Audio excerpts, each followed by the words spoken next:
ایک دوسرے کو عزت دو، برداشت کرو۔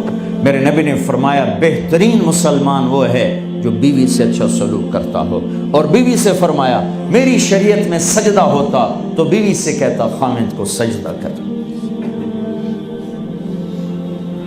بہترین صدقہ اولاد کی تربیت ہے۔ پورا گھر میرے نبی نے نقشہ، ہر ایک کی قیمت بتائی۔ ماں تیرے قدموں تلے جنت، کہ کاش میری ماں زندہ ہوتی، تم دیکھتے میں کیا کرتا، میں عشاء کی نماز کے مصلی پر ہوتا، میں سورۃ فاتحہ پڑھ رہا ہوتا، ادھر سے آواز آتی میری ماں کی محمد، تو میں نماز توڑ کے کہتا لبیک اماں جان۔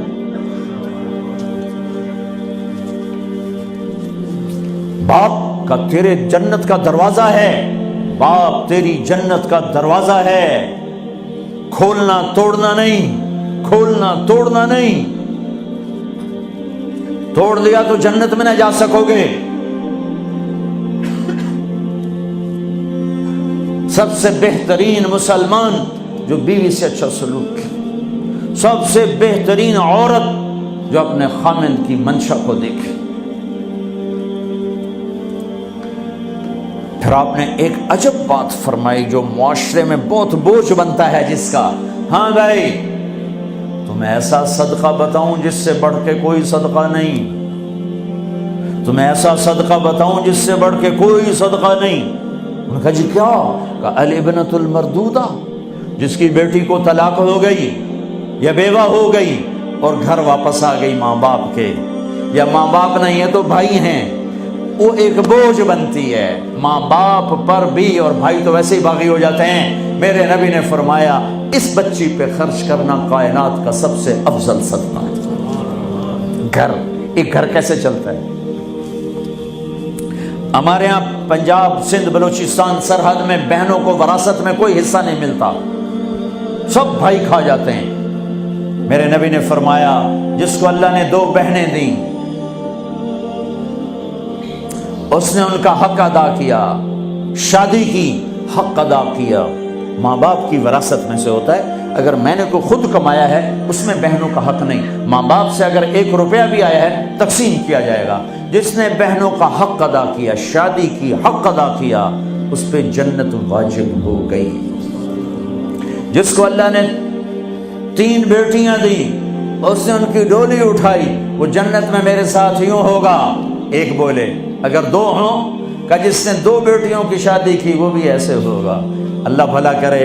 ایک صحابی کا، کہ جس کی 1 ہو، کہ جس کی 1 ہے، اگر اس نے اس کو عزت سے رخصت کیا تو وہ بھی میرے ساتھ ایسے ہی ہوگا۔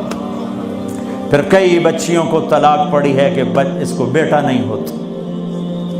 یہاں آنے سے پہلے کا واقعہ، پنڈی سے بچی رو رو برا حال اس کا، میں تو فون سنتا ہی نہیں ہوں ایسے کہ میرا تو کلیجہ پھٹ گیا ہے۔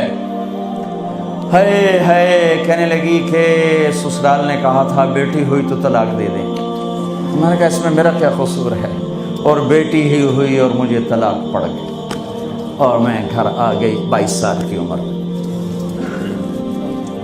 بیٹی دینے والا اللہ اور ظلم کرنے والا سسرال۔ میرے نبی کو اللہ نے بیٹے دے کے اٹھا لیے، قاسم اٹھا لیے، عبداللہ اٹھا لیے، ابراہیم اٹھا لیے، 4 بیٹیاں دی، 3 زندگی میں اٹھا لی، زینب، ام کلثوم، رقیہ، تینوں آنکھوں کے سامنے چلی گئیں۔ فاطمہ سے نسل چلی، آپ نے فرمایا لوگوں کی نسل بیٹے سے چلتی ہے، میری نسل میری بیٹی فاطمہ سے چلی۔ اس لعنت کو دھویا۔ عورت کا کیا قصور ہے اگر اس بیچاری کو بچیاں ہو رہی؟